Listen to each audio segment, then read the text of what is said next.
So I'm here in Kersal today. I'm on Shirley Avenue with a local resident, Anthony, and we're here to discuss the proposed HMO just behind us. This house is massive, and not just that, they're also planning on extending it to make it even bigger into a 7-bedroom HMO.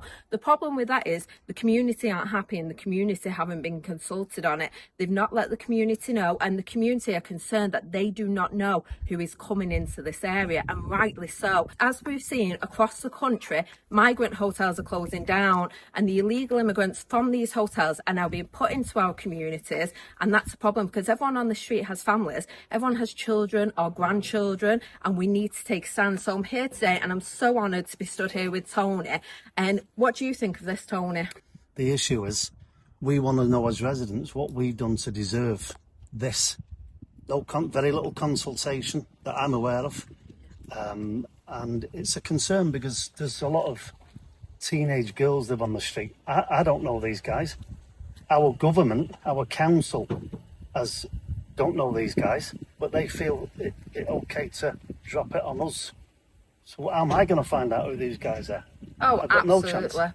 Do you think as well that every resident on the street should have been notified by the local council? Because you all pay council tax, you all work. Absolutely, yeah. Do you know, you've raised families here, you've put into this community, you've kept this community nice.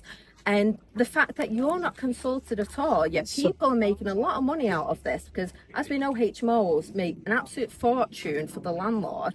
Why were you not consulted? Well, to add insult to injury to that as well is my tax money's going to fund this. Yeah. And what it's a government initiative. I don't get anything. Well, what we'll get is more vehicles in the street. Yeah. I'll get men that, I work in Leeds, so I don't know who's watching my house during the day. I'm not saying that anyone that comes in here will do. I don't know because of the nature of how they're coming in. Yeah. And why they feel it okay to just put them here. It doesn't make any sense. Yeah, and this seems like quite a patriotic community as well. It is. I think a lot of the flags were up before the World Cup, and I think these flags are going up around Salford because nobody's getting any answers, and they feel that this is a step to make somebody go, ooh, there's a little bit of anger down there. We need to go and find out. Rebecca Long Bailey's been our MP since 2015. Yeah.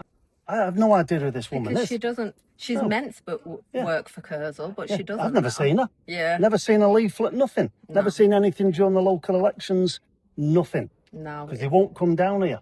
Absolutely not. Because they'll get asked questions. Because you are working class, because this is a working class community.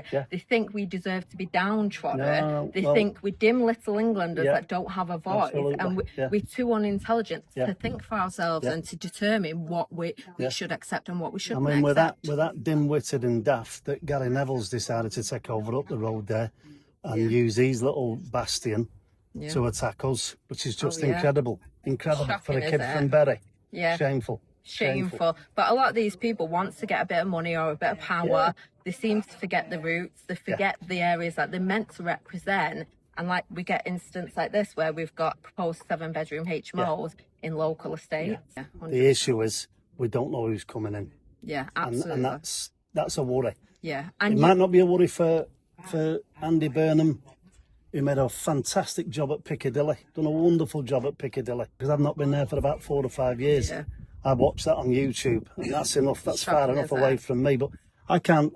If my grandsons go to town, the first thing that I'll say to them, don't go to Northern Quarter. Don't go near Piccadilly. Absolutely. Just do not go up there. Everywhere's becoming more dangerous. I remember being a kid and we were safe to play out and we didn't have mobile phones and stuff, but our mums and dads didn't worry because they knew we'd be fine because there wasn't knife crime, there wasn't migrant crime. We didn't have any of that when we was growing up. Whereas now, we just don't know, and our children aren't safe anymore, and that's the problem. And this street of families, I want to know what we've done to deserve this.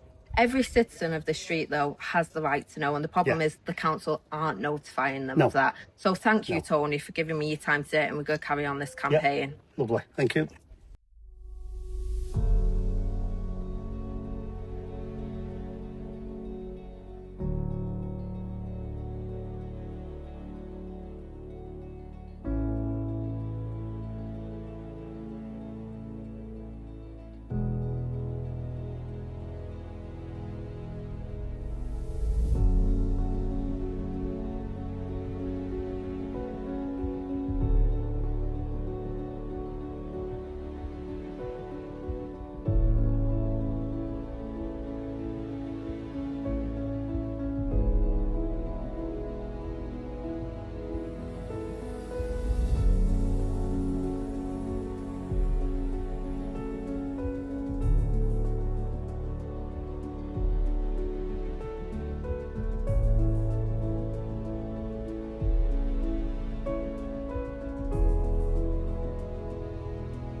So I'm here on Kingsley Avenue. I'm still on the Lower Kersal estate. This estate is suffering because of so many HMOs and so many proposed HMOs. But right behind me here, I've been contacted by the residents of this estate. This is already a migrant HMO. The residents here believe they look like Afghan men, you know, and they've seen 6 different men coming and going from here that they believe to be Afghan men. But previously to having these Afghan men in here, it was actually student nurses, and the community didn't mind that. They didn't mind professionals in here, and they said the professionals were very friendly and approachable, and they didn't mind them. But now it's what they believe to be illegal Afghan men. They've got a real concern that their children aren't safe in this community because they don't know the backgrounds of these men, they don't know the intentions of these men. So rightly so, this community is very angry, but we're taking this campaign town by town, city to city, across the country, because the people of these communities deserve representation.